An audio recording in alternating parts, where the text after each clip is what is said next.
What's up, everybody? You are listening to Metalocity. We are live and loud right here on Kosher Metal for the next 3 hours. Trace.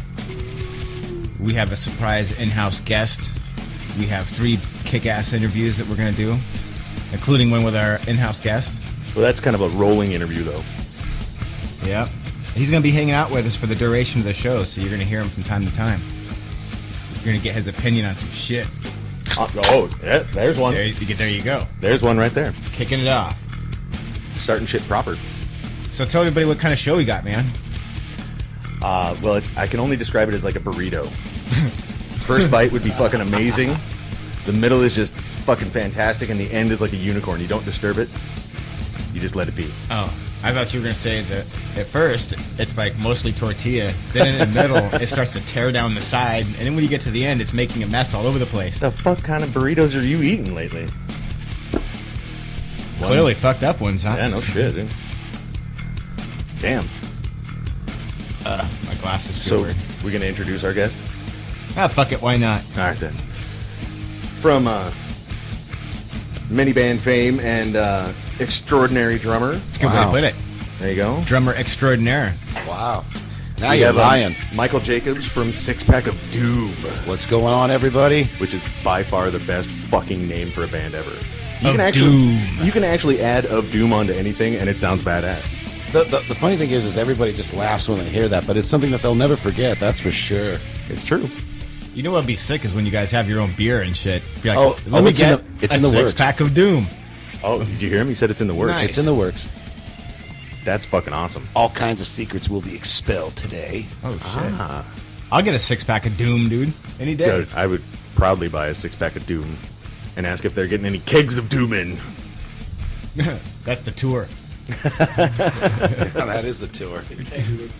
Yeah. Exactly. Kegger of Doom, right? Fucking classic. So we got fucking Ross the Boss Friedman calling up at 7:30.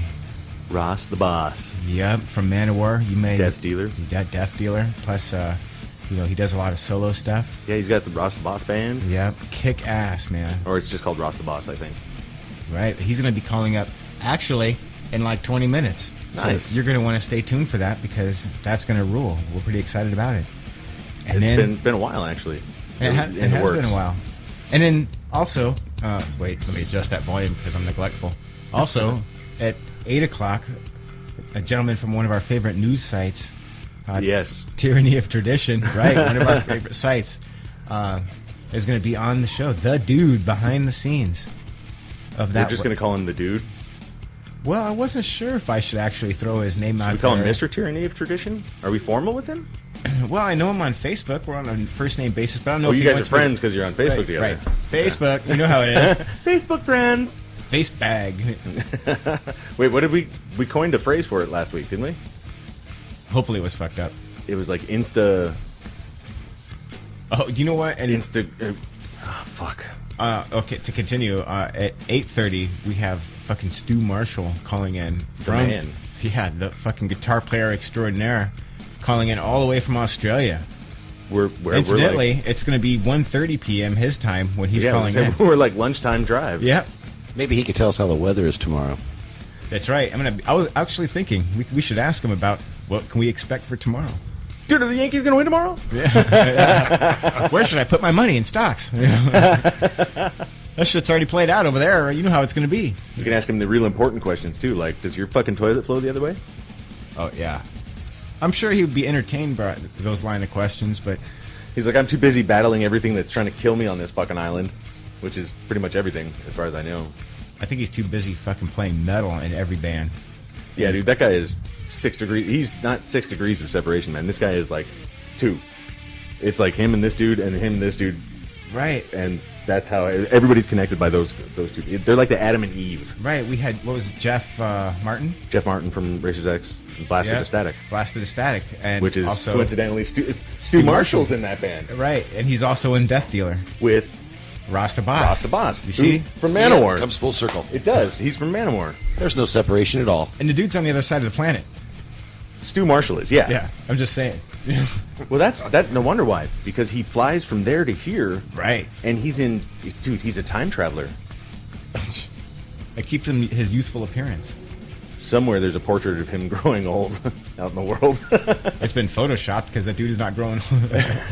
Well, like the whole Dorian Gray. Yep. All kinds of crazy stuff. Good times, man.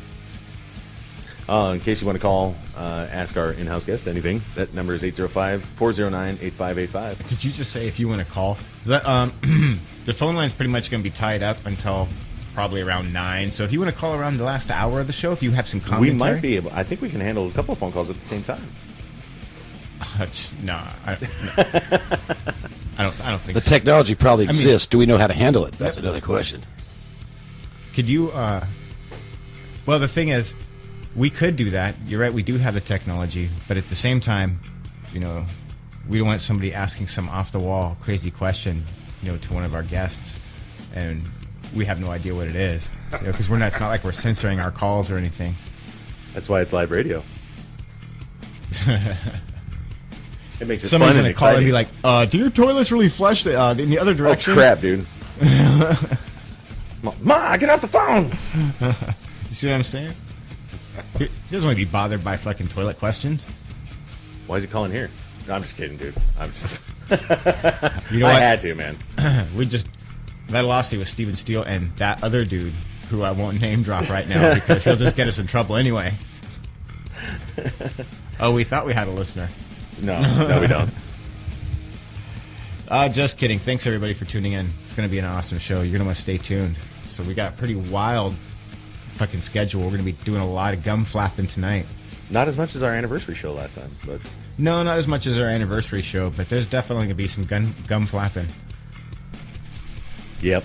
So get used to these voices because for the next 3 hours, we're taking that shit over. That's Taking true. that shit over. Take that. Damn, I didn't have something clever enough to play. The Wilhelm? Yeah. You went with the Wilhelm. Huh? And it wasn't even the one I wanted. It was this. Shit's going all wrong already. Oh, that's too funny. These are cheese chunks. I said I wanted cheese cubes. You don't know the difference between a cube and a chunk? I don't. What is the difference between a cheese cube and a cheese chunk? We'd really have to specify that with Axl Pose. Is that the one who ranted on that? Yep. Really? For real? Yeah. You don't remember that from the Metallica movie? They were bullshitting with him? Yeah, well, dude, Or that bullshitting was on him? Yeah, they were I- shitting on them. yeah. No, I remember that, but that was Metallica making fun of Axl Rose. Right. But they were basing that off of some... I don't know if that was like a legitimate. That was legitimate enough for me, dude. Okay, It's I'll fucking believe it, rock dude. and roll. Fuck it, Doesn't why matter. not? Dude? Right, what do you think? Legit? Yeah, it's definitely legit. But I think I know the difference between a chunk and a cube is See?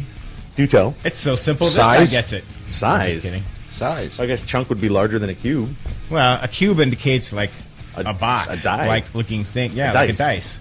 A chunk, that could be a fucking triangle Like just or a- a like jagged ass, all directional. Okay, so yeah, jagged ass, all directional, More and like then a- a cube has to be like symmetrical. Right. More like a meteor or something. A meteor for a chunk. No, I'm saying like shape-wise, not size-wise. Okay, The fuck? but that would be a chunk, though, right? We better get into some metal before Yeah, this dude, shit we're gets talking about crazy. cheese.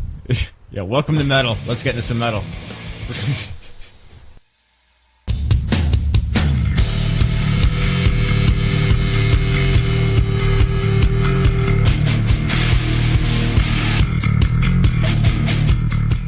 What's up, everybody? We are back live and loud right here on Metalocity to kick off our first round of interviews with Mr. Ross Freeman.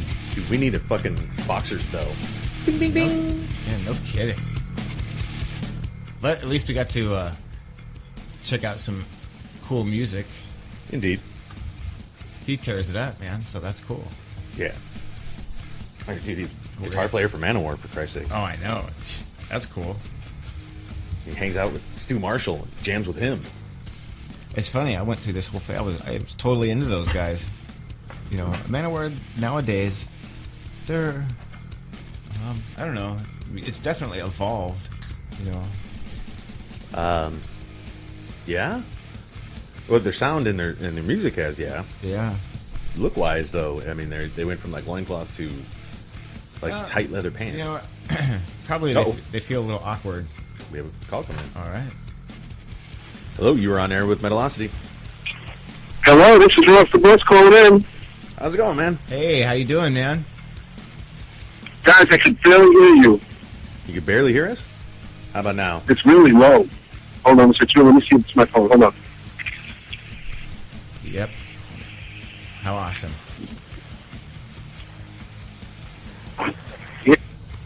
Can you hear us? Hello? Jinx, you owe me something. Soda. That's what it is. Hello? Hello? Hey, how you doing? Are you there? Yep, you hear me? Yep. Yeah. Can you hear us? Yep. No? I can hear you. You can hear us. Let me see if I wear my headphones. Let me see if it's a little bit better. Hold on. Stack, what did you do? I did nothing. I blame you for this, I sir. clicked the button. Technically. Hold on. Okay. Yeah. Expect me. Hold on, boys. All right. Crazy. How's that? That sounds crazy static. Yeah, I have a fan on. Hold on a second. Let me turn this off. I can do that for you. Better? Hello? Hello? Oh, Can you hear me? yeah. Yeah. Can you hear us? Okay, buddy. All right, I think we're set. All right. Technical glitches. But you know what? That's cool. That's what live radio is all about. People love that spontaneity of whatever could happen, I think. It's going to be live? Yeah, we're live. We're live. All right. Okay. Well, our audio quality is a little questionable. Yeah. You want me to call you back, maybe? If you don't mind, Are can you we try calling that? from a cell phone? That's a good question. I'm calling from my iPhone. Maybe I'm going to call you from this other phone. Oh, yeah, that's try and probably call from the wise. landline. Yeah, perfect. Or Yeah. Skype. All right. Hold on. Or- All right. Thanks. All right. Bye. I'll call you right back. Okay. Crazy. Yeah. No technical glitch here, man. That's the first time that's ever happened. It's because I'm here. Sorry, guys. Oh, it's all good, dude. It But usually you're happens here. 'cause I'm here. But it broke on his end. So Sounded like he was driving down the turnpike with the radio blasting and the window down. that's yeah. Hanging out with his dog. Oh, here we go. All right, let's try again. Try again. No shit talking. Hello? You're on air? Hello, it's Ross. How's Hey, it going? that sounds much better. Is it better? Yeah. Cool. Right on, man. Well, we appreciate you taking the time to call in. We know you're a busy guy with all the bands and Yeah. stuff you got going on. So, how awesome. So you're. We'll start with current. You're getting ready, and with Death Dealer to be putting out some new music. If I understand Yes, correctly? absolutely. We have our second CD all finished, and it will be coming out on SMG, that Swedish music group, September 11th, worldwide. Nice. Yeah, we were actually. We had Stu Marshall on before. We're going to have him on again later on in the show to talk about that. So, Yeah, he was on? That's great. yeah, he's going to be on at 8:30. So Oh, really? yeah, so that's cool. That Yeah, we got both he's you in guys. Sydney, Australia right now. Yeah, he Yeah. was telling me for him to call in. It's 1:30 p.m. his time the next day. Yeah, yeah.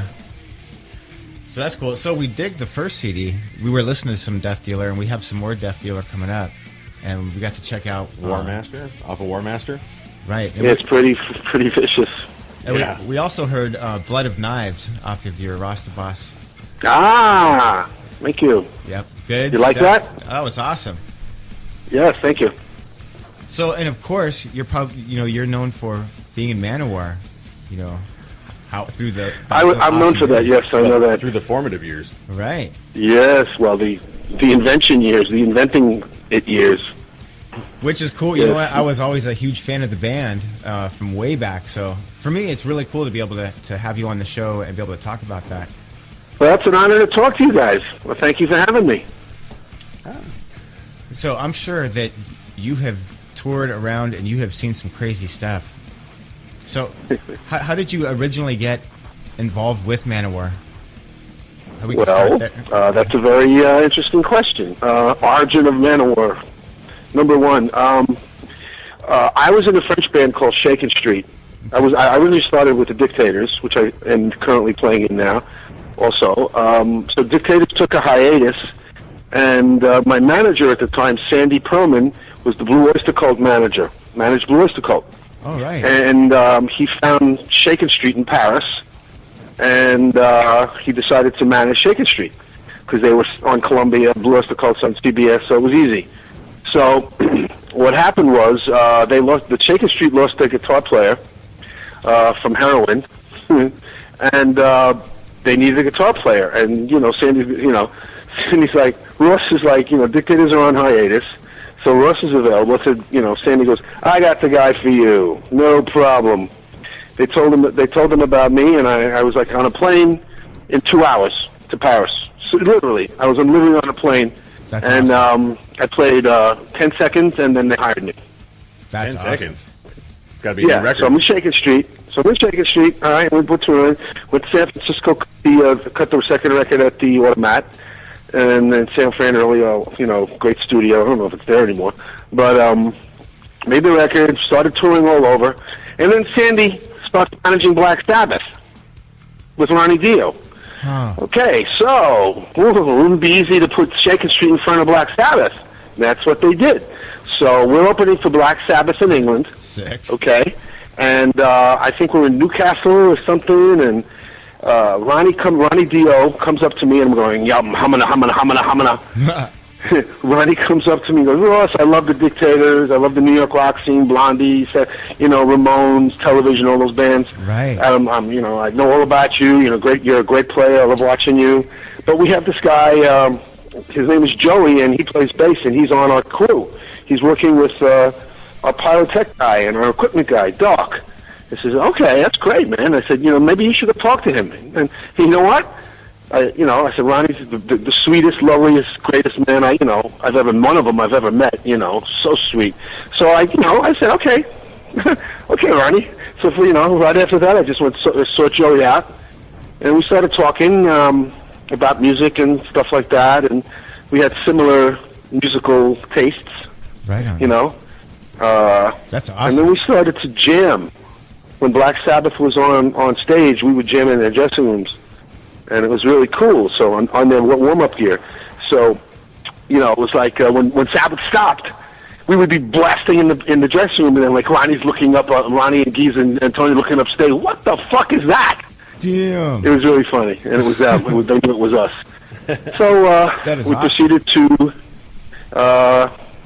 set the foundation of Manowar. And then that's what happened. So I had a guy, Bob Curry, and worked for EMI Records. And Joey and I auditioned for Bob without a drummer or a singer, and he loved it. Just me and Joey blasting. And so we got our record contract. Nice. You got a record contract off and not a full band. That's fucking amazing. Yeah. Well, when you're the man, right, you just make it happen. What's that? Well, I said when you're the man, you have 40 years in the business, right? Yep. That's awesome. Yeah, I'm celebrating my 40th year this year. Congratulations, sir. That is a huge fucking So I think it's 30 records. 30 records? Damn. Yeah. That's insane. That's almost a record per year there. Could be, it's pretty good, plus all the guest spots and all that stuff, so the the discography is pretty big. Yeah, got a chance to check it out, at least visual-wise. I think Dawn has the record on my discography on rosstheboss.com. ross-the-boss.com. And you can see all the stuff that I've done. You probably have some of it, you've never even heard it, never heard about it. Wikipedia's got but pretty it's good. there. I did it. Yeah, that is awesome. You have played and jammed with a lot of famous people and been in the business for a long time. So, in your opinion, what do you think about the current change, or I should say, the evolution of music from, you could see the evolution of metal music or pop music? Right, for the positive. Pop music? No, metal music. Yeah, metal music. Metal music, of course. I don't care about the other shit. Metal music, I'm not really kind of liking it. I'm not the new metal. I can't really get behind it. It's not based on melody. It's not based on symphonic, Wagnerian stuff. Well, that's Manowar. It's not. I don't know. There's some bands, some really decent bands. I couldn't tell you who they were. I hear some things every now and then. Right. But I'm really not so happy with it. You know, I mean, that's why all the old bands can still play right, and do very, very, very well, because no one's come around to beat them. right. Who's Top going to be them. that next, Slayer or that next Manowar, or who's going to be those bands? But you're right, because a lot of bands, unfortunately, that there's a sound. I can that's tell you who it's pretty going to be. General. Oh, It's going to be Death Dealer. there you go. Bam. It's going to be. There's no doubt about it. I was I'm going to telling say you, this that, next but I record- didn't want to throw it I mean, out if you there. like the first record, this next record is like, it's for sophomore effort. It's unbelievable. I still pinching myself how good it came out. I mean, it's like, seriously, everything was, everything was upgraded. Everything. I mean, the record companies, they're so giddy with it. They're thinking there's a single on it, a metal single. That's awesome. Yeah, I mean, they're giving us. I mean, I don't know what today's record companies are, but they're bringing us to Europe to do 14 shows without the record being out. The record coming out in September. We're going to Europe on July 14th for Right. 14 shows. Granted, not all are big shows; they're like 3 or 4 festivals. But we're getting around. They're footing the bill, and we're going to film a video and pictures. I mean, Right. these guys are serious. For They sure. ain't bullshitting, man. Well, you guys got the And we ain't lineup. bullshitting either. For sure. You guys definitely got the lineup in the band to make that We happen. got the lineup, but we're a band. Yep. A lot of people when they first heard of Death Deal, they say, it's a one-off project. It's one everyone does it, one-offs, these one-off things. But no. This is a band. This is a band with when we're together. There's nothing. There's just the 5 of us. We don't care who did what or what happened or who played and where or how many gold records you got. Right. This is a band, okay? And if you saw the footage from Moscow, from the Metal Stars when we opened, you could tell that. I mean, this band doesn't care. I mean, we go on stage and we just. I'm telling you, it's brutal. It's great. I mean, it's everything at the same time. I mean, it's just I wouldn't be doing this if this wasn't a winner. And believe me, this is a winner. Well, we're behind it 100%, man. We look forward to being able to play some of the tracks off the album when it finally comes out. Right? Well, you've heard Plan of Attack, right? Right. We got the tracks that, you guys sent us. Yep. Okay, so there you go. There's one. Oh, well, there you go. Sounds Yeah. amazing. It was good. What do you have to say? I mean, it's great. It's like You guys about all got Iron the Man. skills. Well, what's your plan? My plan is to attack. I like that. Subtle. To the point and effective. Yeah. I am what I am. I am Iron Man. Great. So obviously, But, world domination. I mean, is in I'm your telling future, you guys, I'm really excited. I mean, it doesn't take it takes a lot to get me excited now with music, and I'm excited. I'm really excited about this record, and it's just like, I mean, just like my relationship with Stu. The 2 guitar players. You'd think there'd be Right. like a problem with ego and shit like that. There isn't. Because, as far as I'm concerned, whoever's the best suited to play that solo plays that solo. Well, you guys together And- harmonizing sounds fucking great, man. The song Yeah, is fucking I mean, killer. we got that Thin Lizzy thing that we're really going to bring out in the future. I mean, but there's a lot of it on the record, but there's going to be more of it, And there's some records, there's some songs with no solo, Whatever the most important thing with Death Dealer is whatever the song needs. Okay, there's no bullshit. There's no extra shit in it. Whatever the song needs, that's what's there. Right. That's a great philosophy. That's to the have. motto. Nice. And it's just like we have a great time on stage, and it's a bunch of guys that really dig what they're doing. So, And And are confident in their abilities. so you mentioned video earlier. yes, Can you, as a matter of fact, we have one already recorded. We have a song called Kill, and which means kill, but it's Kill, and we did a video last summer about 8 months ago in L.A. We did it ourselves, and then we're going to have another one. So we'll actually have 2 videos off the album. nice. Yeah. So I mean, we're fired up. So, in your vast experience, I like to ask this question, and I bet that yours answer is going to be great. What is one of the most memorable, crazy incidences that's occurred while your band has been on stage? I mean, it's The craziest thing that's ever happened to me? yeah, While performing on or, stage, or yeah. that you've witnessed. Oh, well, I get that a lot, that question, but it has to be the first night of Manowar's tour in England. The first time that we played on English ground. And after all the hype, after all the critics, after, delays, we were supposed to play Donington, we were supposed to all this, and finally we make it to England, and the promoter's sister died, and, all the bullshit behind us. Finally we get to England. We're playing the first night, I think, I don't know where it was, but people telling me, I was just in England 3 weeks ago, people were telling me they were there. Merciful Fate is opening the show. Nice. Okay? Merciful Fate was going to open the entire tour. Right? It was incredible. It was an insane night. All of Kerrang was there. Malcolm Dome, Dante Benuto, at the time, all the writers from Kerrang were there at Manowar's first show. Let's see these guys with the big mouths. Let's see them. They talk the talk. Let's see them walk the walk. Okay, fine. Merciful Fate is supposed to open the tour. They roll into the gig. I mean, all our shit is set up. It's towering. It's brand new. It's like nothing. I've seen some just pictures. Amazing amount of gear. Okay, it's amazing, and we call it the Wall of Voodoo. Okay, so they come in. They didn't have anything basically. Okay, and they asked. The first thing they did was ask us if we could use our gear. Of course. Yeah. And there's like no fucking way. We go through all this shit, all our all our, For sure. using just to get there. No way you're playing through our new freaking Maseratis. You're not. No. It's like Joey goes, "Can we fuck your wife?" Can you play through our gear? No, right, you can't.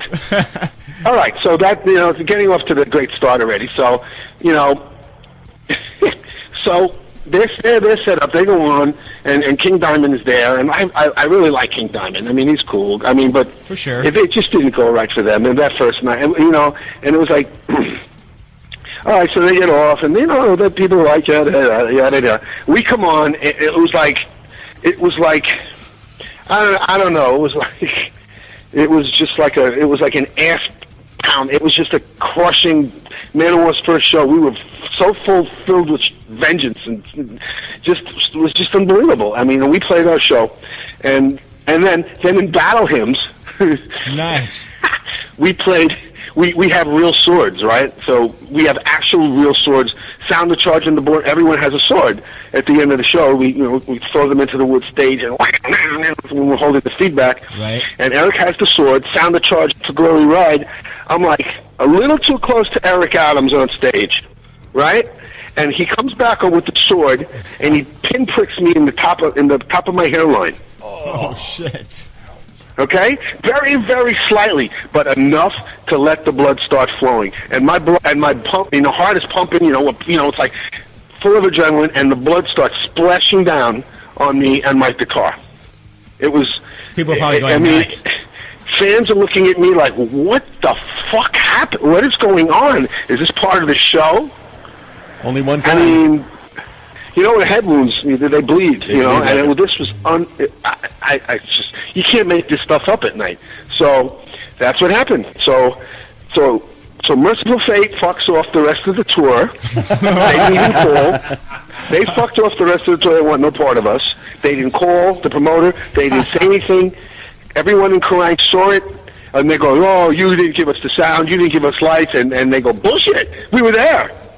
Everyone wanted to say something bad about Manowar. Everyone wanted to slag Manowar, but you couldn't. Right. They couldn't because all the big shots were there. They saw what went down, and they said, "Oh, you're full of shit." They just sounded fine, okay. But with the blood thing was just. Are you kidding me? I mean, you can't make that up. But that's the craziest gig. That's fucking awesome. Yeah. That's fucking amazing.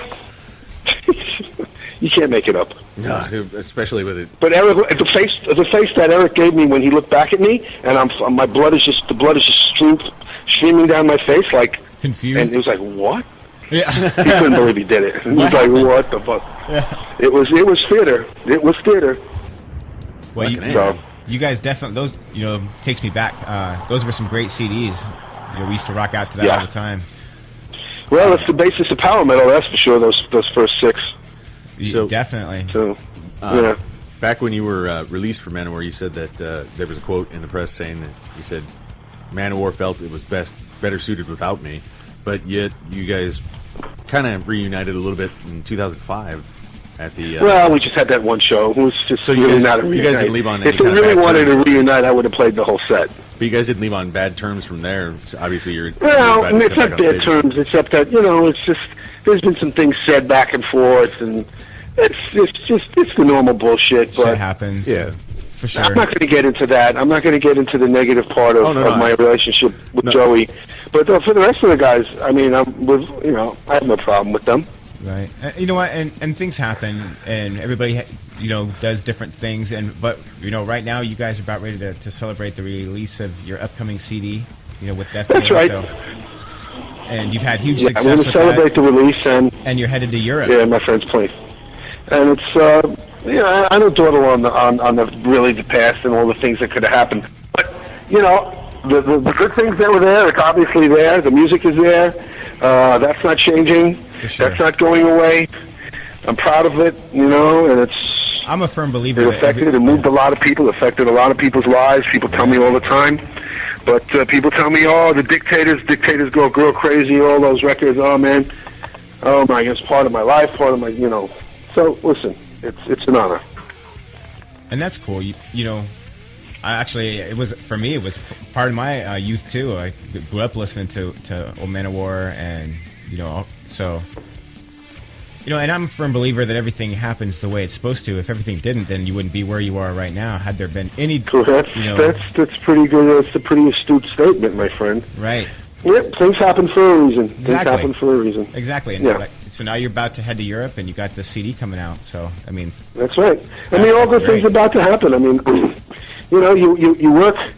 I mean, you work to be in this position a lot. Most musicians, this is what they want. They want to get a band, people excited about the band, people excited about the product, and the record company excited about an actual record company excited about the product, and that's what we have right now. So, I mean, I'm not saying it's guaranteed success. I mean, there's nothing guaranteed in this life. for sure. But You're throwing it out there. yeah, it's gonna. This is gonna go.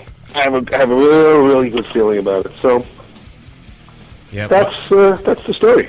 Well, and if it's anything like the first album, like I said, I'm sure you guys are going to have massive success. You guys have the talent, you got the lineup, you got the metal. Yeah, it's going to be better than the first record. So I mean, it's going to be the record is. You'll hear it. It's it's the first album plus. First album plus. Wow.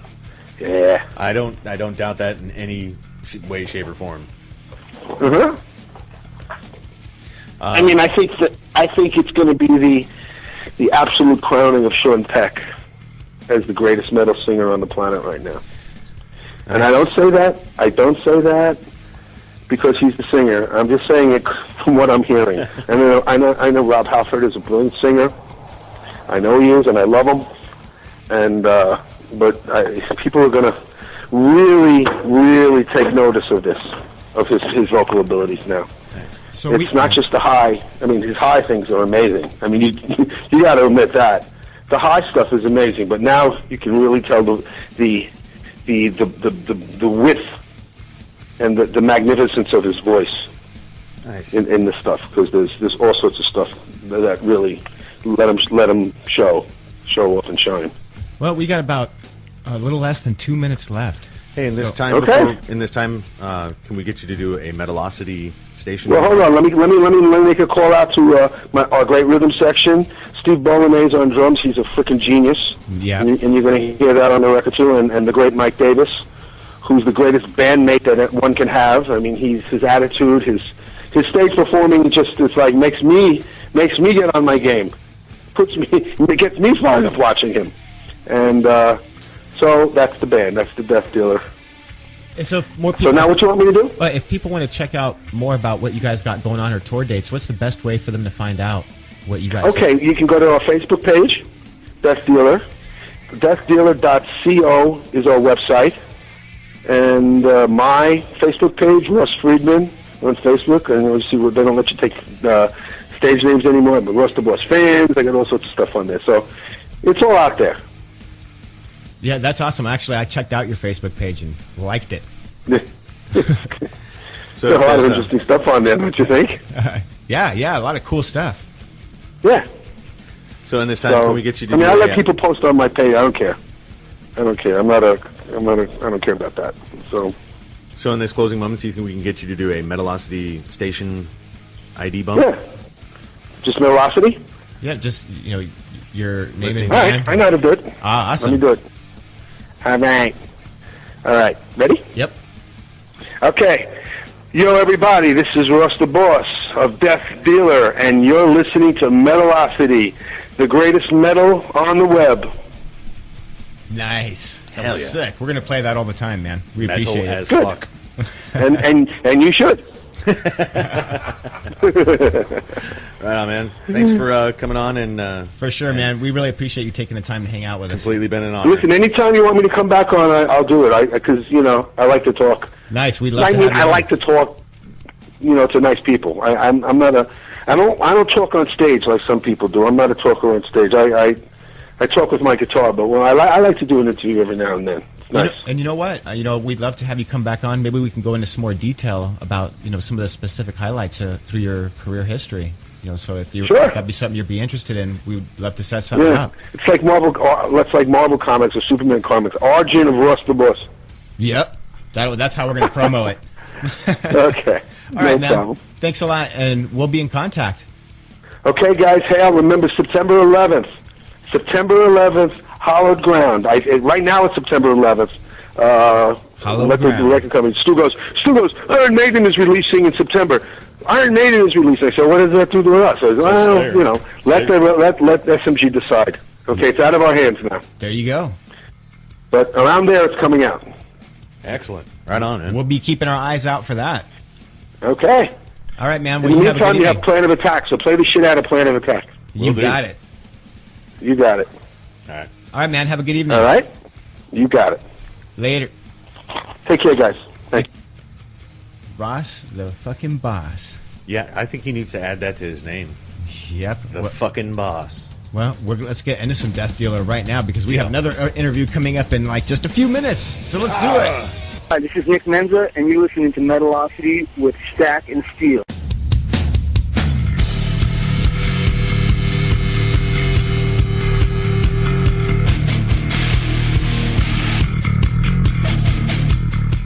And we're back, live and loud, Indeed. right here on Metalocity. We have an awesome interview coming up right now. Jinx, again. That's fucking genius. Damn it, twice. Hello, you're on air with Metalocity. Hey, what's going on? Hey, we're doing good. Hey, so this is Keith from Tyranny and Tradition. You said I should call. I called. What's going on? So let me just throw out there to our listening audience that I love this website. We actually Website's fucking awesome. So this man that we have on Thanks, the phone, bro. he is the brains behind the operation. I recommend checking out Tyranny of Tradition. That Very shit much is so. gold. We constantly are referring to stories on there. Oh, thanks. Cool, man. I just I was psyched to come on, and then I'm coming on after Ross the Boss, which is the coolest thing ever. And plus, I'm I didn't know if this was a theme night or anything like that. I'm Jewish, and it's kosher metal radio, and we got Ross the Boss Friedman, and me, and I'm thinking that this is a support group for aging Jewish metalheads. Well, Stack and I are loosely affiliated. Oh, are you really? Yeah, we're not actually Jewish, but we're affiliated with some. Oh, that's good. No, you're in. We're golden. Okay. I know a guy. No, I know a guy works up at the temple. We'll put you in. We'll just see. We'll dunk you one time. It's good. Excellent. Yeah. So no, I'm listening to him. I'm thinking, oh my God, because I grew up listening to Manowar, and that Manowar had all that the neo-Nazi imagery, the triumph of steel and everything shit, like that. And I'm right. it's just like a Jewish guy from Brooklyn. I love it. It's like Ben Gazzara.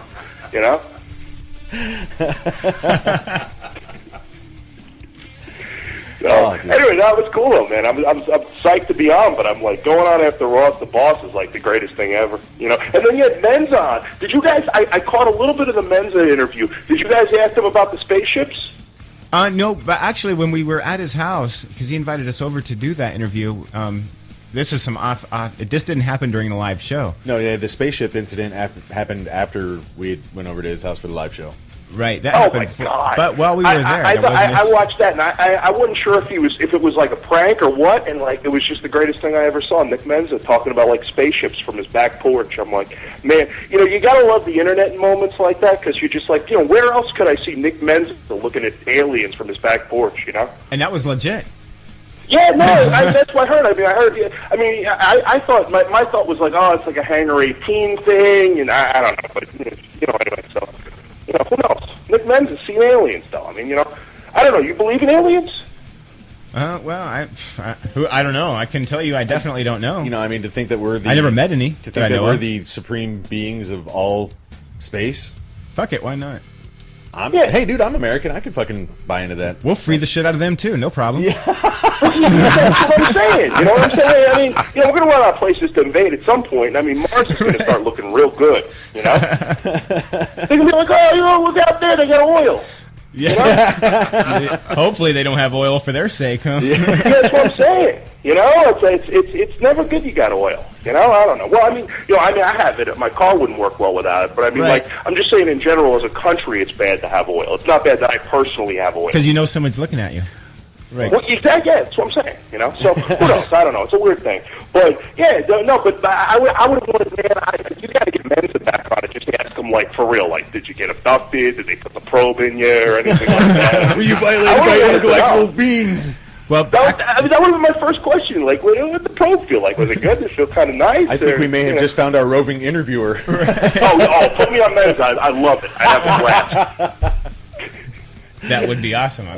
Man. But believe it or not, we are trying to get Menza back on the show. And a lot has been going on, in his world, in this whole thing with Megadeth. So we haven't been pressing too hard. We came close to having his manager on. It was pretty close last week.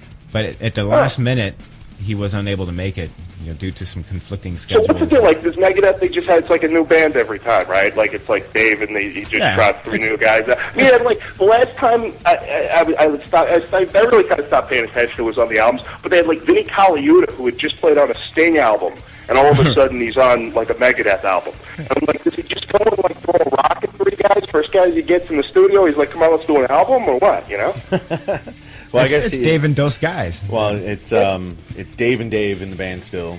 Dave Elfman would be playing bass, and then it's like Kiko. I can't even pronounce the dude's last name. And then they got Chris Adler to do the session drums for the album, but they don't know who they're going to take on tour with them. Okay, well, you know anybody plays drums? Oh, we do. He's sitting right here. Oh, you're a drummer. Just tell him. Just I don't know. Tell him you're like Menza's like cousin or something like that. That'd be cool. Just be like, yeah, me and Nick are cousins. Yeah, put me on, man. We're good. Don't worry about it. We go way back. Tell me everything you knew. I'd like to. I got years ago. I used to do a radio show in New York years ago, and I interviewed him on the air, and it was like one of these weird guys you talk to, and you're thinking he's going to be a total moron, and he's like absolutely really an intelligent, well-spoken, person. So I think like the Men's Warehouse bit he did and everything like that, and the Santorum thing. I think that's all kind of like an act with him because he actually seems like a really bright guy. Yeah, there's been a couple of clips on him with Alex Jones that he's been. Oh, there goes his credibility. Pretty much like he's informed on what he's informed on. Yeah.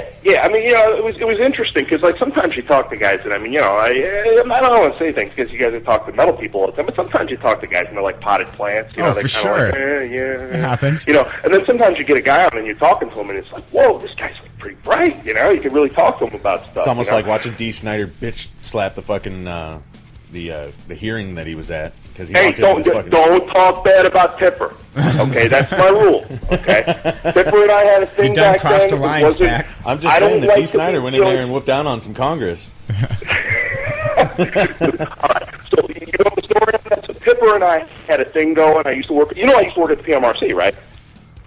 Legitimately? Yeah, legit, absolutely. Whenever you got a satire guy in the air, he's always telling the truth. No, I didn't work at the PMRC, but I tell my kids that. Funny thing is, I don't have any kids. Huh? Yeah, no. As I worked there, I was in the whole like thrash metal wing they had and everything like that. So I got to I went after Atrophy because I don't know, the Puppies and Friends thing was like really offensive and right.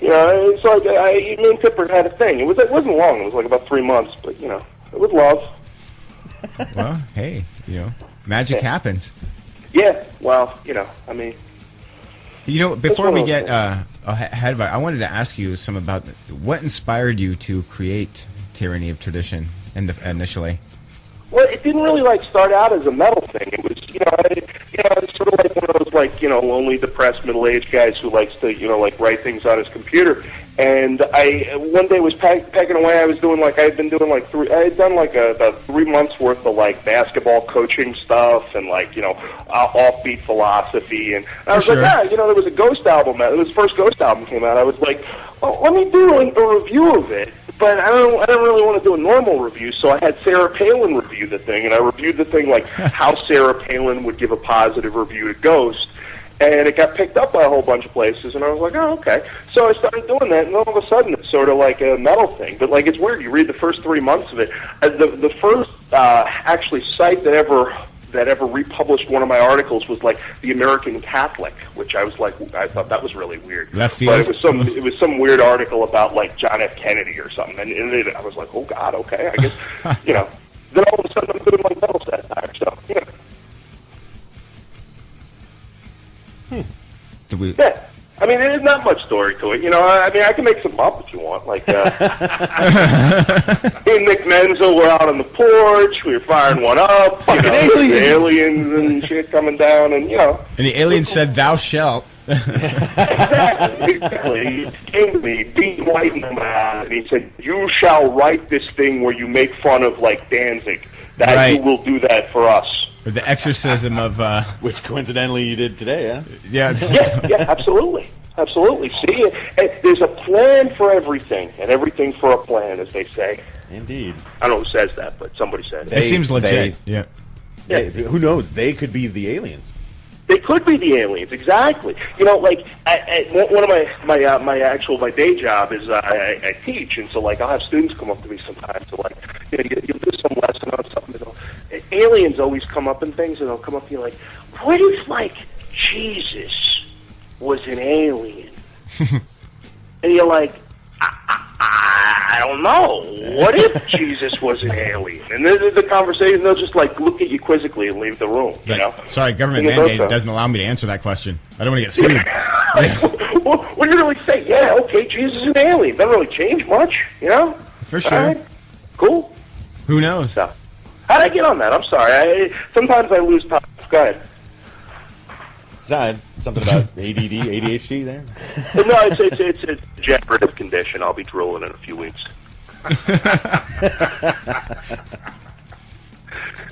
I like you guys. You guys thought that was funny. Most guys, but I say that once in a while. People look at me like, "Oh, that's really funny. Wow, degenerative condition."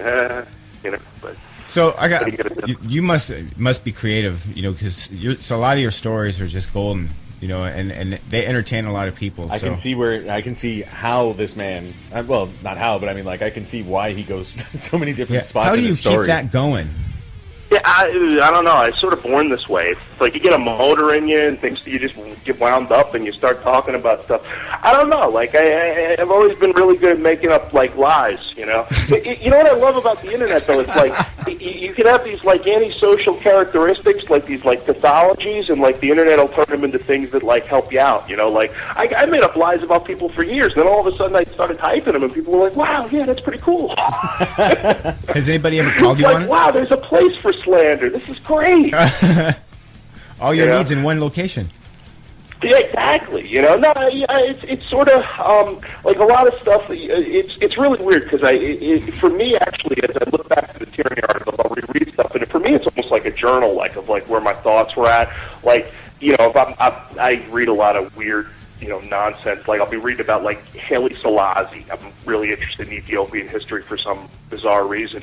And so there was an article I wrote years back where Haile Selassie, has been dead a good 40 years or so, became the new bassist for Metallica.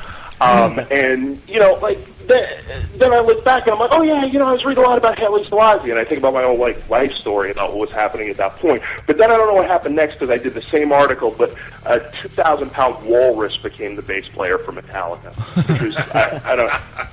And then I had a contest where who should be the bass player, Haile Selassie or the walrus, and the walrus won, which surprised me because I thought Haile Selassie was a wonderful leader. Vote Walrus. Yeah, that's what I'm saying. You know. So. They could have used that kind of notoriety too. People would have been paying a lot more attention to him. I mean, you know, like, well, yeah, because did you see that Through the Never movie they did? Did you actually watch that? I No, couldn't really sit through much of 10 minutes of it. It's weird, man. Like, it's worth putting on. It's on Netflix, and I was watching it one day. I couldn't stop laughing. Like, you know, they're doing the song "Ride the Lightning," and they're doing the show in like Texas. And they got this giant electric chair coming down from the roof. And I'm thinking, you know, fans are going crazy. I'm thinking to myself, this is so Texas, you know, like people just cheering for a live execution. It was awesome.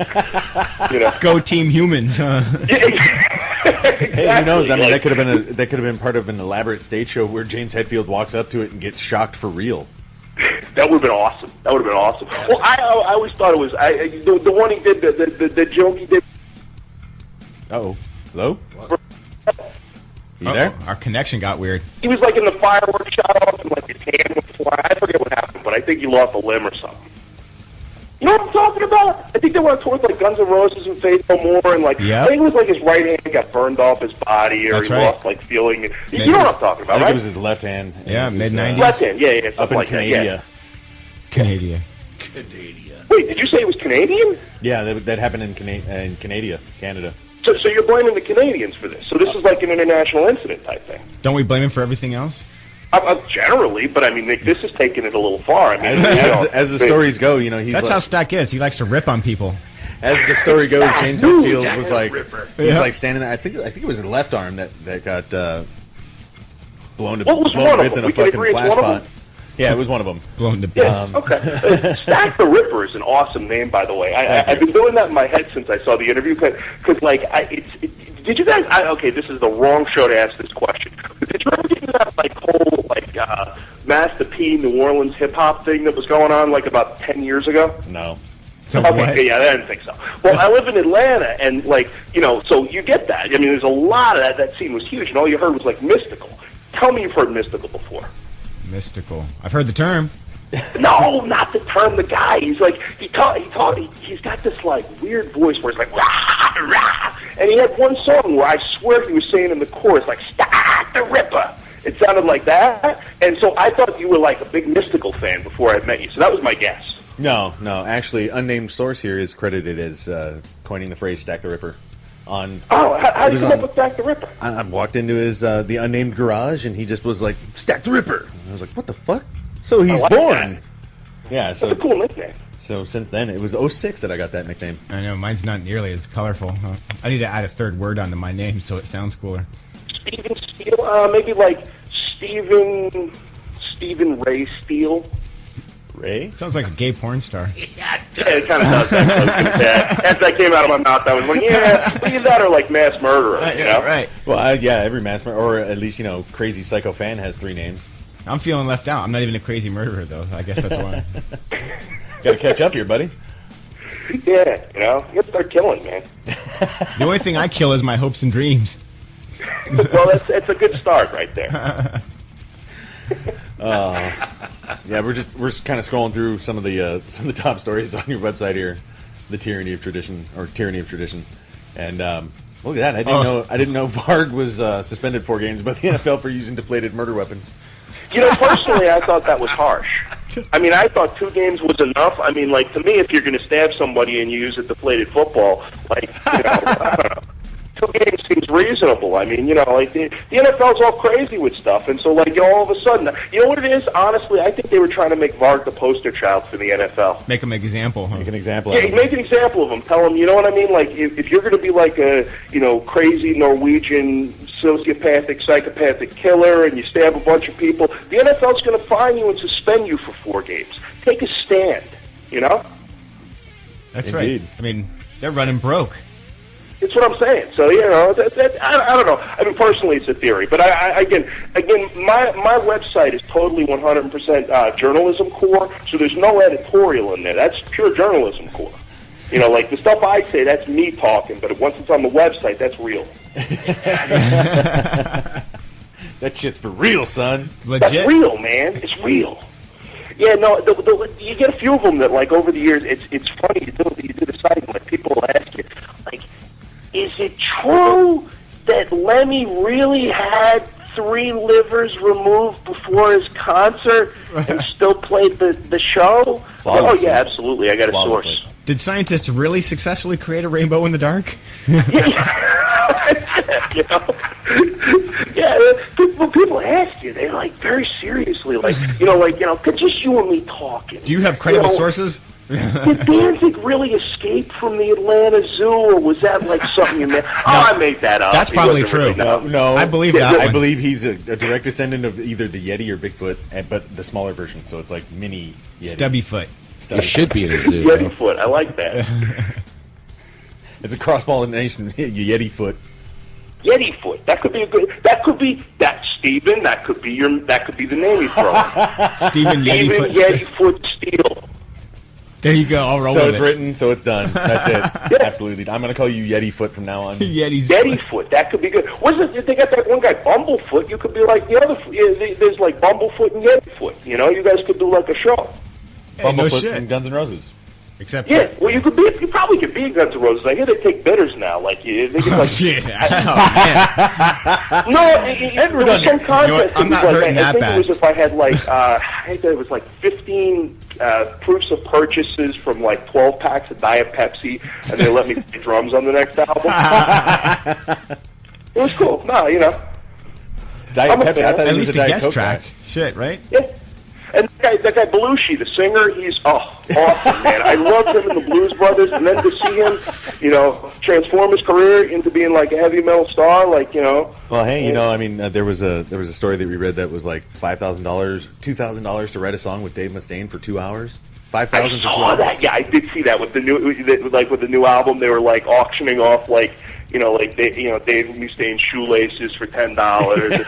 The Kickstarter stuff is terrible, but I gotta say, man, I got into it for one thing. I got 2 kids. I got an 8-year-old and a 6-year-old. My 6-year-old daughter's birthday was coming up, and like, this was on the site. It was like I wanted to do something special because I love my daughter, and she's a big metal fan. 6, I've been playing her stuff since she was like, in the womb, and she loves Bolt Thrower.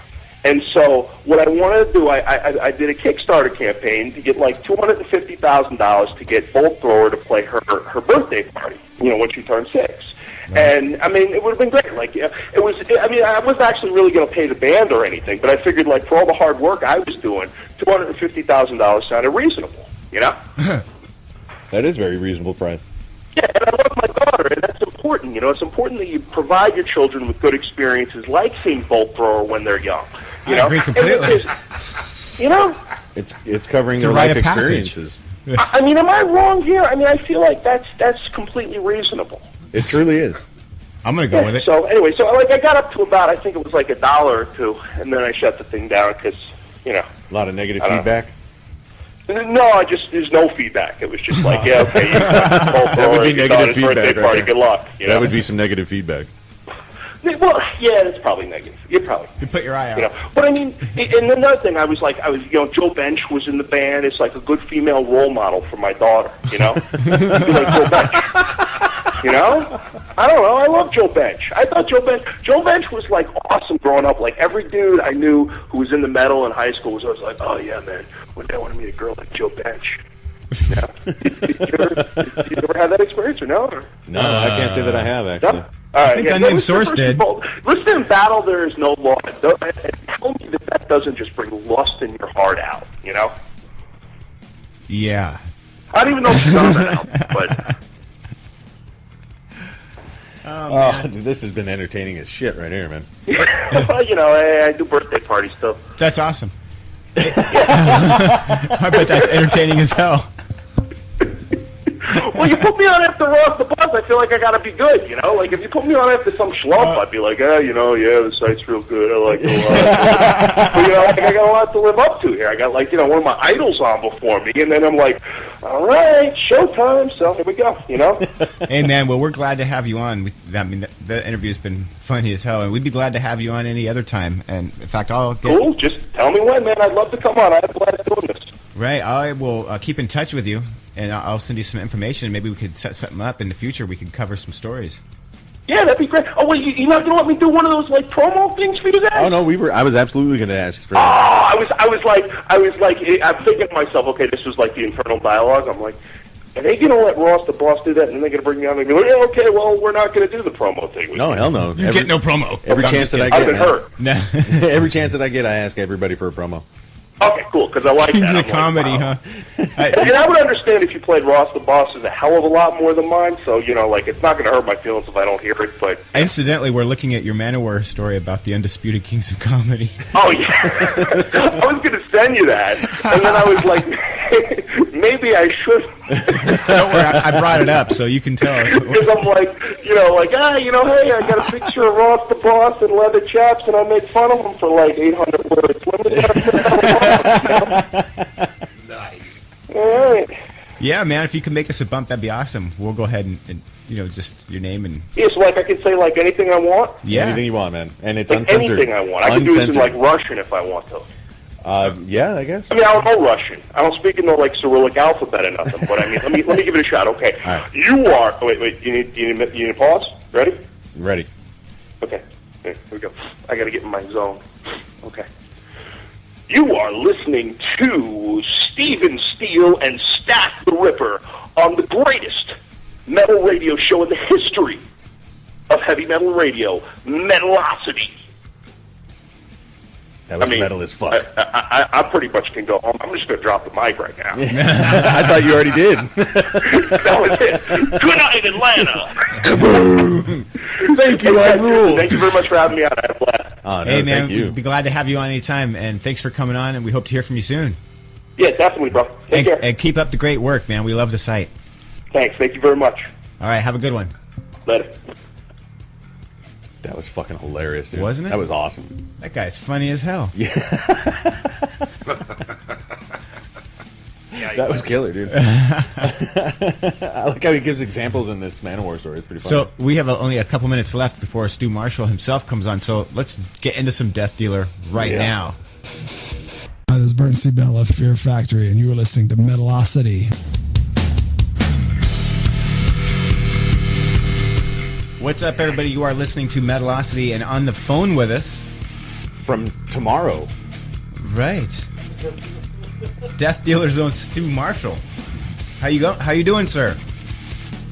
Guys, how are you? Yeah, I'm really good, really good. It is the future here. Yeah, we were going to ask you on, maybe some stock tips or, winning horses bets or anything. Sadly not, right? Sadly not. So we were excited we were able to talk to Ross the Boss earlier in the show about your upcoming Death Dealer album. So we were hoping that you might be able to enlighten us as to some of the details. First off, thanks a lot for being able to come on the show and making the time to be able to come on the show in the first place, because I know that on the other side of the globe it's quite a challenge. Well, the first thing is thank you guys for taking the time. I'm actually, at this very second, sitting in the studio with a guitar in my lap. That I'm in between recording some solo takes from another album. But yeah, now you're talking to my brother Ross. Yeah, we've become really good buddies in this band, and really enjoy the twin guitar taxing. So yeah, if I can help with any of the details, just let me know what you need to know. Yeah, well, you guys' harmonizing ability is really good together, and one of the things that he brought up that was really cool is he was saying that there was no like, I'm going to play this lead and I'm going to play this, that you guys just harmonize and It's second nature, right? And that's cool because you guys are both such talented musicians. Having listened to a lot of yours and his music, that you guys are able to come together and make that happen. Well, I come forward with a great deal of respect. Ross is pretty much my biggest guitaring influence. Ross made me want to play guitar, so I was listening to Manowar when I was like 10. And so to be able to play in a band with the guy is a dream come true. We've become really good buddies, so all that kind of fanboy stuff's done. But we come together as a real team. Ross is totally unique. I'm still sort of finding my sound, even after sort of 25 years of playing, whereas Ross has his sound is completely unique. So we just try and bring our thing, like Ross has got his thing, I've got mine, and it works really well together. We're different players, but our mission is the same, which is, best solo for the song. Let's get some harmony things happening, and it's been the smoothest ride I've ever had playing with another guitarist my whole life. It's been fantastic. Well, you said you were sitting there with a guitar in your lap. I imagine that the ability that you have, just the sheer talent that you possess yourself, and you have a guitar constantly. And you have a nice collection of guitars. I've seen some of your Facebook pictures, and I believe you just got endorsed with. It's a shame we're not videoing. Skype here. I've got around 32 ESPs behind me in the studio. So, nice. Yeah, it's pretty cool. Why not? And that's actually crazy that you, of all people, and are still chasing tone. You're looking for your signature sound. You said still. Yeah, I think you're always looking for that sound. On the journey. It's right? the sound that expresses what you've got internally. I don't know too many players that can truly say they've found that actual tone. But yeah, I'm a student of the game, mate. I'm always trying to improve and get better. Humble too. No, that's awesome. That it is what it is. It is what it is. I'm no different to anyone else. I just spend a bit of time playing guitar, and the beauty is if you can learn from people, you become a better musician. And I think some of the best musicians I know just do what they do. They don't have to walk around beating their chest. So that's amazing that someone as accomplished as yourself would still be And you're a busy guy. A couple weeks ago, we had Jeff Martin on from Racer X and Blasted to Static, and that's a band that you yourself are affiliated with. So we noticed because your name has actually come up a few times during interviews. It's 6 degrees of separation with Stu Marshall. Yeah, we actually decided that there might be a 6 degrees of separation here. I think it's more down to like 4 now, though. But with your talent level... Well, it's actually... I'm sorry, guys. There's a bit of a delay here, so forgive me for interrupting. Please go ahead. No. I was saying, but with your talent level, you just fit in all of these bands that you have projects going on with. Seamlessly. How are you able to keep up with all of that? Well, it's really only been 3 things. The Empires of Eden album I released earlier this year, it's a studio project, and that's stuff that I can get done. Death Dealer, it's been a major priority as the main band, and there's been time now to fit in another priority, which is Blasted to Static. That's actually what I'm recording for this very day. Oh, nice. So, it really is only 3 things. At the end of the day, you're working with fantastically talented people like, you got Ross, with Death Dealer, and then, Mike Davis, my brother, who's played bass in Death Dealer. Then you've got magnificently talented guys like Jeff Martin and Rev Jones and Clay T, who's the drummer in Blasted. So, what a joy.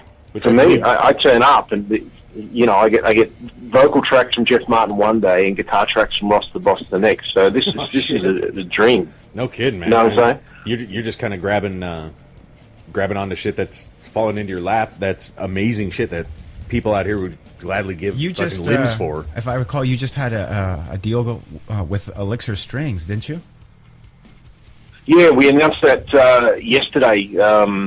So it sort of goes in hand with a couple of other really...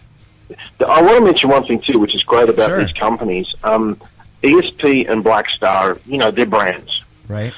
But the reason that I really am enthusiastic about dealing with these companies is that they actually talk to musicians. They care about touring musicians. So when I go on tour Europe, I have a rig waiting for me. Nice. Now that is worth more than getting all the free gear in the world, because I don't have to worry about lugging it on an airline and that kind of stuff. These are important things for touring players. So we got Elixir on board. They've endorsed me personally because it's an Asian, Australian Asian deal. But the market down here is pretty big for that sort of stuff. But yeah, so we just announced that, and they're right behind players that are getting out there and doing it. Nice. So they actually care about you. Nice. So you're currently... Yeah, you can call these people up. You can call them up. And, in fact, I I think Steve, the last time we were singing together, I was in LA. Yeah. That we met and had lunch at that Mexican restaurant. Yeah, we were sharing tacos, and I was actually on my way to meet Chris Canella from ESP. And, you know, you got to understand, Chris deals with huge celebrities. You know, he's dealing with Hetfield, and he's dealing with, you know, Gary Holt now from Slayer. Right. And, yeah, he took the time out to meet with me. We got there, we had, you know, a couple of beers, and went through the sort of ESP artist lounge, they call it. And these are really great people supporting a great industry, and I'm not sure all companies are like that. So, you know, I'm not just saying it's everybody does that, but ESP certainly do that, and that's part of why I've been with them for 15 years. Well, that's awesome. You know, and it's important to listen to, you know, especially when you endorse somebody, you want to get, you know, to a better association with the individual that you're dealing with. So when you make a guitar, or they're promoting your stuff, or say, they know all about you and have the rig for you, like you were saying, but it's already all set up because they took the time to get that information, right? Yeah, totally agree. So with this Blasted to Static, you said you were currently working on some stuff. What can we expect to hear from that? Okay. Well, Blasted to Static was a name that Jeff came up with for this sort of thing, and Jeff and I were working together on the Empires of Eden album. Right. And I'm a huge Racer X fan, so I said to Jeff, you know, look, I'd like you to sing it on a track. You know, it's power metal, Racer X kind of stuff, and we just hit it off. And then we found we had a mutual love of Black Sabbath and all things, you know, 70s, and said, look, why don't we try writing some songs? So we put our heads together and came up with some music that, you know, it has a bit of a vintage feel. It's still high octane power. I think it's going to put a smile on Racer X fans' faces. Hopefully, you know, it's a few of the songs Jeff's come back. He goes, man, that could have been a Racer X song, and that to me is a really great thing to hear. But then you've also got some acoustic stuff. You know, we've done. You know, everybody's familiar with the album Sabbath Bloody Sabbath. Sure. And I think that album is to me is the greatest moment of Sabbath, because it provides a kind of seamless width to music. You can listen to that album and you've got Fluff on there, and you've got, you know, Spiral Architect and sure, all that kind of stuff that takes you on a bit of a journey. And well, that's kind of what we're doing with Blasted to Static. There's no real limits. However, we're not going to start doing country and western. You know what I mean? People know Jeff for a certain thing. Sorry? You got your boundaries, huh? Yeah, people know Jeff for a certain thing, and I do a certain thing. You know, I do rock, and so that's what we're putting together at the moment. I think we've got a few samples, very short samples, up on our Facebook page. And there's a couple of sample videos up on YouTube. If you put in Blasted to Static, you'll hear some of what's going to happen. But it's high octane, in your face power.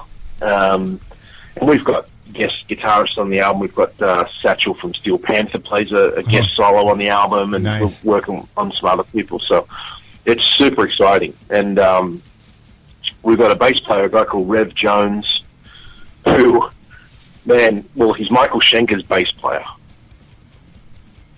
So that's kind of all you need to know. Right. You know? Yeah. That is awesome. So, yeah, Rev Jones is also in Death Dealer, correct? Or no? No. Mike, we started out, what happened was we had Mike Davis as the bass player for Death Dealer. Mike had started out with Blasted to Static, and then it's kind of what you guys mentioned before, because he's also in a really popular band called Dramarama. And he's one of the busiest guys I know. He's much busier than me. And it was really hard for him to fit it into his schedule. So we made a mutual call early on to, you know, just work together in Death Dealer. So, yeah.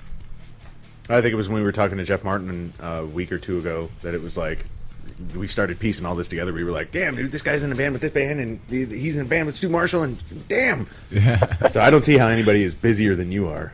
It's funny. You know, it was cool to have Jeff Martin on. You know, because you know Racer X, as you said, it almost has a cult-like following.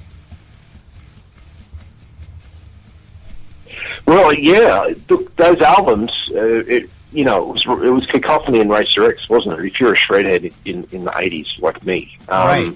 That was awesome. Paul Gilbert, Paul Gilbert wrote the book, on articulate picking, talking guitar speak. So he's the god. And, I've had those conversations with Jeff, and I think, Jeff said some nice things to me, about the playing and stuff. And I said, dude, I'm not Paul Gilbert, and I need to make it very clear to people that when they listen to this album that I'm not Paul Gilbert. I do my thing. You're Stu Marshall. The Hammer. Paul's on a different planet entirely to every human on this earth. So, yeah. Well, he only had great things to say about you, and he was telling us, and all our listeners, how excited he was about the material you guys have been working on, and the event, basically the adventure that you guys have been on, putting this whole thing together from the beginning. Yeah, it's been an adventure, and it's been a pleasure. It's just been a really fun, easy, seamless process, and that's how you want it. So yeah, it's still working through. I'm working on a track right now called The Hammer. Nice. I think actually, we might have actually played that. Hammer Down. Hammer Down. Okay. We listened to we listened. Yeah, to yeah. Good track. So, can we expect any Blasted to Static tour coming up anytime?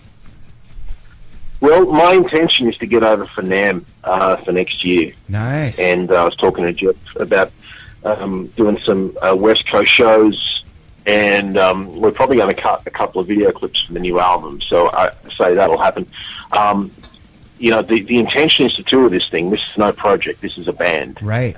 In every sense of the word. So, the only thing that's stopping us at the moment is across the world.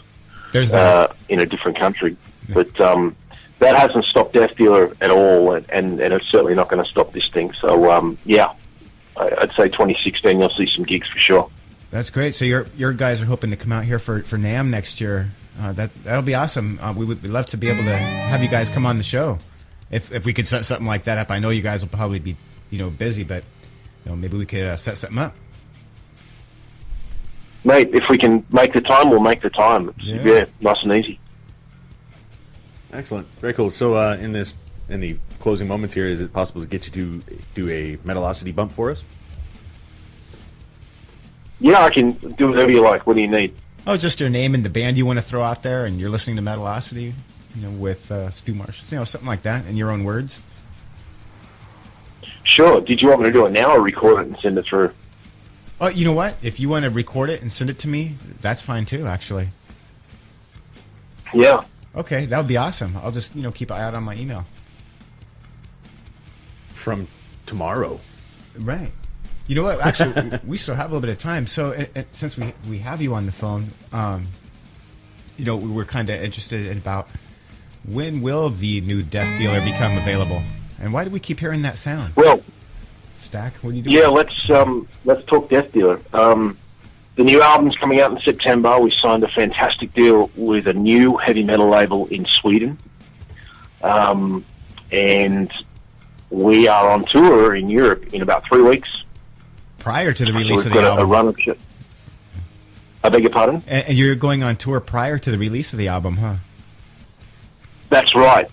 We had initially worked towards a July release, but the way the scheduling was with the label, it had to be delayed. So the tour was already booked. So they're re-releasing the debut album War Master in like a special tin. It comes with like a tin and a T-shirt and some stickers and things. Oh, awesome! So that's going to come out. Yeah, that looks really cool. The T-shirts look amazing. So I think we're going to have links to that fairly soon from the record company direct, and we're going to be cutting a video in Sweden for the new album as well. So that's pretty exciting, and we're really proud of the album. Like every band says that. I don't know a band that goes in thinking that the new album sucks, but we're really super happy with this, and we've previewed this to a couple of the inner circle, and we've received a thumbs up, so hopefully people like it. Well, like I was telling Jeff earlier, Ross, pardon my Freudian slip there. If it's anything like the last album, I'm sure that people are going to love it because the last album was great. So People are gonna eat the shit up. I mean, it was tight. The riffs were awesome. I mean, all in all, that was metal. What it's all about. We released a song off the new album. It's on our Facebook page. It's called Plan of Attack. So that's going to give you everything you need to know about the new album. There's this. I think there's a 35-piece orchestral score opening the album. So, it's pretty big. You guys put it together. Nice. That's going to be awesome. We're definitely looking forward to being able to play some tracks on the show. Great. Can't wait to get you some material, guys. It's we've had some press hit us up, good friends, and we want to get the album out, but we just have to respect the wishes of the label for the moment. Sure. We're patient. We can wait a little while because we have to. Yeah. So we do appreciate you taking the time to hang out with us. If people want to learn more about Death Dealer and Blasted Ecstatic, or maybe yourself, what's the best avenues for them to look you up? Sure. So I'll go through the pages, I guess. With Death Dealer, it's deathdealer.co, and obviously we're on Facebook as well. BlastedEstatic.com, pretty easy to find. It's got all the links there to social media. And as far as I'm concerned, if you want to reach out to me, I'm on Facebook. I'm like everybody else. I don't have like a stewmarshall.com page set up or anything wanky like that. I can be found on any of those pages, information, that kind of stuff. I run a commercial studio here in Sydney called Frontier Studio, so frontiermastering.com. So I've given your listeners a ton of information there, but if you go to any one of these sites, you'll pretty much be able to find links to all rest. Yeah, and you got some good stuff on your Facebook page. We check out especially a lot of your killer guitar pictures. Yeah, I'm obsessed, mate. I'm completely obsessed. ESP do look after me, but I buy 90% of the stuff that I own, and it's an obsession. All right, sir. Well, we thank you for hanging out with us, and we look forward to having you on again. And I had a great time meeting you when you were out here in the States before. We look forward to being able to meet up again in the future. And we look forward to hearing the new Death Dealer music. And the new Blasted Guys, Ecstatic. thanks very much for taking the time and showing some interest. And I look forward to getting together and having a beer. All right, man. It sounds good. And we hope to talk to you soon. All right, boys. All right, have a good afternoon. See you guys. Wow. To tell him to have a good afternoon is crazy. Yeah, see, I remember. I didn't say have a good night. Yeah, that's true. You're going to have a good afternoon tomorrow. Cool dude, and dude, it's awesome. He doesn't give himself enough credit because when you listen to his solos, and remember we were listening to it the other night during show prep. We were like, what the fuck? This guy's not human. Right. I mean, he was scaling all over the place. So that shit was crazy. I mean, like sweep arpeggios, clean as shit. And he's saying, well, I'm still trying to find my sound. Yeah, I'm still Imagine when he finds a sound. Oh my God. He's still just like. He's like, yeah, I'm just a student, forever a student. Right, I get what he was saying Humble in the sense shit, that, man. music is always a journey. You're always trying to, do some new stuff and explore new avenues. You're a drummer. You're probably always on. I found my sound already. Oh, you're already locked in? Boom, boom, boom. Just crack a few beers and do the best I can. That's my sound. No, but I hear what you're saying. It's just something, I guess because you love it so much and you're into it, and it's more of a passion. Yeah, with Stu, it's like a crazy obsession. What he was just saying right there. He's like, I'm totally obsessed. And it's true. I mean, he buys 90% of the shit that they hey, check this out. He's like, I'll take it. And yeah, it's funny because I do recall when we were having lunch out in L.A., right after we were hanging out, he really was on his way over to ESP Guitars to talk to that guy. In Burbank? Yeah. Oh, I've been there many times. I was like, oh, that's cool. Let me know if you need some backup. I'm a great bodyguard. Yeah, with him? Yeah. People think that he's your bodyguard. No, ESP... Yeah. ESP actually treats their constituents very, very well. I mean, they really take the time and the effort to really take care of their clients for sure. They do a really good job. Awesome. I recommend them highly. Nice. That is cool. It's good to care about your constituents. Did I sound all political there by saying constituents? That sounds legit. Easy way is or easy way ain't my For constituency. a second, I thought you knew what you were talking about. No, I'm just kidding. I love that whole 5 Well, cent. I fooled you too. Yeah. 5 Usually, cent mouth with a 10-cent word, you know? Fuck, I love that shit. usually I hack on unnamed source, but tonight he's getting a break since, company's here. Great interview. All 3 interviews have been just epic. I can only imagine what's coming up. Metal. Yeah, well, we got some metal coming up, and then I figured we would do an interview with the drummer of Six Pack of Doom. She's really?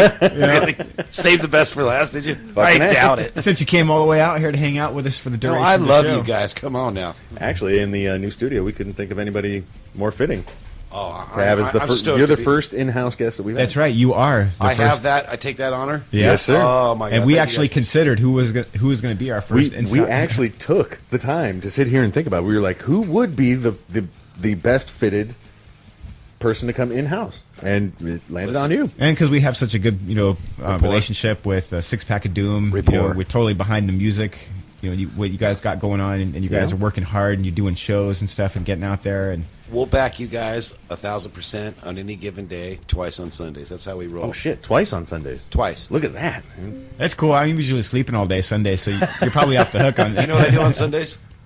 I get mail on Sundays. Hate mail. Say mail on Sunday? What the fuck? Yeah, hate mail. Via .com. Right. So, without further ado, we were talking about how awesome Stu Marshall is. Let me Let's give listen you to some awesomeness. let me give you a sample of just how awesome this guy is, so you can see what's up. Here we go. Let's get into it right now. Yeah.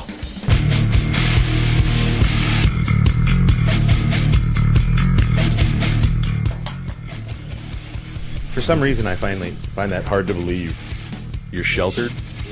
Shelter. Oh, okay. Ish. Sheltered-ish. What's up, everybody? We are back. You are listening to Metalocity. We're live and loud right here for the next less than an hour. We've Yep. had a jam-packed show. But now we're on the lighter side of the show. That's funny. I'm going to have to like that. It's last call. Face bag. It's a powerful tool. Right? Connecting people all across. Incidentally, you can check out our Facebook page, Metalocity, where we post all sorts of entertaining and pictures, and we share stories, and keep you updated on who's coming on the show, all the good stuff. And you can check us out at metalocity.net, where you can listen to archives of the show. You know what? And it's funny. You know what? One of my personal favorites in the archives, if anybody's up there interested in listening to that, is the show with Cantation. Yeah. With the When that was we our did- call-in show. yeah, when Or we did call-out show. Yep, we did the call-out show. That was hilarious. Yeah. You got to check out Martin's show. He's live right here on Kosher Metal every Monday night from, I think, Did he bump up his show to 3 hours? it's either 7 or 8, but you can check it out. I think it's 7 to 10. Is it 7? I think it is 7 to 10, yeah. Oh, he matched our hours, huh? Now we're going to have to up the game a little bit, huh? Oh, marathon shows? 4-hour show every week? No, I don't know. That may be a bit much. Huh? I do believe that he posted up something about a 3-hour show, yeah. I don't know if it was just for that time or that day, or if that's his regular schedule. So you have to check him out. Check him out on Facebook. You can find out more about him. Martin D. Bourget. Good luck spelling that last name. To the plebeians. Or you can look up Cantation with a K, and I'm pretty sure there's some links to find him on the old face bag. I'm sorry, were you interrupting your text messaging sessions now? Actually, I was looking at a text message from the Jukes box. Oh, yeah? Yeah. What did, We're just share communicating with the class? No. communicating about future shows. See, I'm always networking about future shows. Even during the current show, I'm thinking about the next show because I want the listeners to have a badass show. That just means you're dedicated. That's right. I'm Or, like, obsessive compulsive. it depends on who you ask. I wasn't going there. My precious. Just kidding. Fuck the show. I'm yeah, only dude. here for the free beer. Well, I guess there's no free beer. Yeah, well, What? I'm out of here. later. No, yeah, dude, we had killer interviews tonight. That was awesome. And because of you, networking the way you do. I'm a networkaholic. You're a network motherfucker. Networking motherfucker. It's funny. Well, I don't know if I have any coworkers listening, but sometimes when I'm at work, Just motherfucker? on break, on my own free time, I'm networking. I'm at work, like with my cell phone, like sending emails out about the show and stuff, and trying to reschedule stuff. It can be crazy sometimes because to get everybody on the same page, It's not easy. especially with rock stars, man. I don't know what it is. Well, they live in their own world. But Yeah. generally, most people are really cool and excited to come on the show, and we're excited to have it. And we're excited for our listeners, and we're excited for ourselves, and we look forward to maybe catching up with Stu Marshall when he comes out to L.A. for NAMM next year. Yeah, maybe, something might get struck up. You never know, huh? Another side Never project. know. Wink, wink, wink. So, yeah, I don't have any stories on Florida pulled up. Oh, that's a bummer. Is there any, prominent works, metal stories we should be covering? I don't know. What's Six Pack of Doom been up to? Oh, Six Pack of Doom's been up to a lot of nonsense for sure. We have we're currently recording. Actually, it's done. It's actually in the can at this Oh, point. nice. The second album, which this is a world exclusive. Nobody knows this except for in-house close friends. We're doing a split album with your friends and ours. Brain Dead. Brain Dead. We're Oh, doing nice. a split with them right now, so they got to lay the vocals down on their tracks, and then it's in the can. It's done. Wow, trippy. So both you guys are going to be on the same CD. Oh yeah, and we ping pong back off each other because those guys kick ass. I mean, they bring it, they come out, they just punch you in the face, and it's nonstop. Right, cool dudes, good band. High energetic fucking band. Oh, those Their guys are performance. sick. It's crazy. So we feed off of them, and they feed off of us, and that's just the way the game's been played. So we decided to get together and do a split record. So you should be, let's see how the cards get played out. But I think we'll all be in agreement of having the world premiere here on